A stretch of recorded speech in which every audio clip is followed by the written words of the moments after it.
Hello guys, welcome to your YouTube channel Aspire reviews. అంటే యువ అనే మూవీ అయితే చూడడం జరిగింది భయ్య.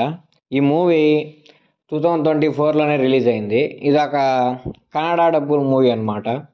ఈ మూవీ చూశాక నా ఒపీనియన్ చెప్పాలంటే పర్లేదు, బాగానే ఉంది, ఏదో ట్రై చేసాడు తీయాలని, కానీ అది సరిగ్గా వర్కౌట్ అవ్వలేదు.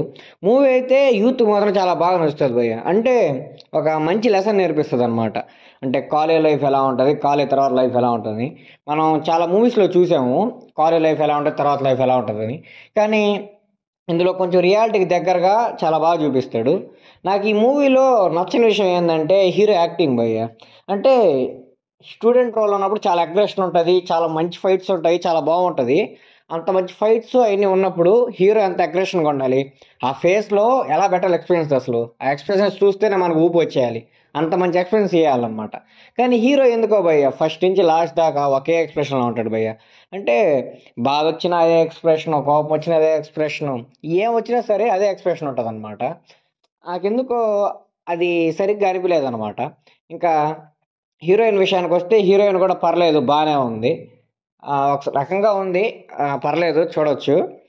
ఇక అదొక్కటే నాకు మైనస్ అనిపించింది, కానీ అంతకుమించి ఇంకేం లేదు. స్టోరీ అంటూ ఏం పెద్దగా లేదు భయ్య. కాలేజ్ లైఫ్ ఎలా ఉంటుంది, తర్వాత బయటకు వచ్చాక ఎలా ఉంటుంది, ఫ్యామిలీ బర్డెన్స్ మీద పడితే ఎలా ఉంటుంది, స్టోరీ అంతా ఇదే అనమాట. కానీ ఈ మూవీలో యాక్షన్ సీక్వెన్సెస్ మాత్రం చాలా బాగున్నాయి భయ్య. అంటే బాగా నచ్చాయి అనమాట నాకు. కాకపోతే మధ్యలో కొంచెం స్పోర్ట్స్ పరంగా తీసుకెళ్దాం అనుకున్నాడు, కానీ మూవీని ఆ స్పోర్ట్స్ కంటెంట్ అనేది సరిగ్గా చూపించలేకపోయాడు. అంటే మూవీని ఒక పార్ట్ మీద తీసుకెళ్తే అట్లా స్పోర్ట్స్ వైపు తీసుకెళ్ళకపోతే ఇట్లా ఫ్యామిలీ వైపు తీసుకెళ్ళాలి. రెండు క్యారీ చేయాలనుకున్నప్పుడు రెండు ఈక్వల్ వెయిటేజ్ ఇచ్చి చూపించగలగాలి. కానీ డైరెక్టరు ఒకదానికి ఎక్కువ వెయిటేజ్ ఇచ్చాడు, ఇంకోదానికి తక్కువ వెయిటేజ్ ఇచ్చాడు. సరిగ్గా బ్యాలెన్స్ చేయలేకపోయాడేమో అనిపించింది. అసలు ఆ స్పోర్ట్స్ కాన్సెప్ట్ అనేది మూవీలో పెట్టడం వేస్ట్ అనిపించింది నాకైతే. అంటే ఈ ఫ్యామిలీనే ఇంకా కొంచెం మంచిగా, కొంచెం ల్యాగ్ చేయకుండా నీట్గా తీసుండొచ్చు.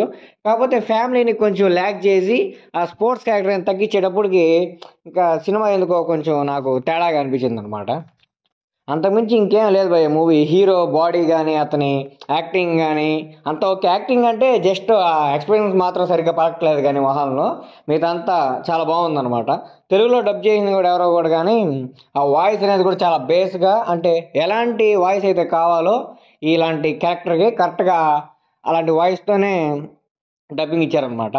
మూవీ చూడాలని వాళ్ళైతే చూడొచ్చు భయ్య. ప్రైమ్లో అయితే స్ట్రీమ్ అవుతుంది అన్ని లాంగ్వేజెస్లో, తమిళ్, తెలుగు, ఇంకా కన్నడ అన్ని లాంగ్వేజ్లో అయితే స్ట్రీమ్ అవుతుంది.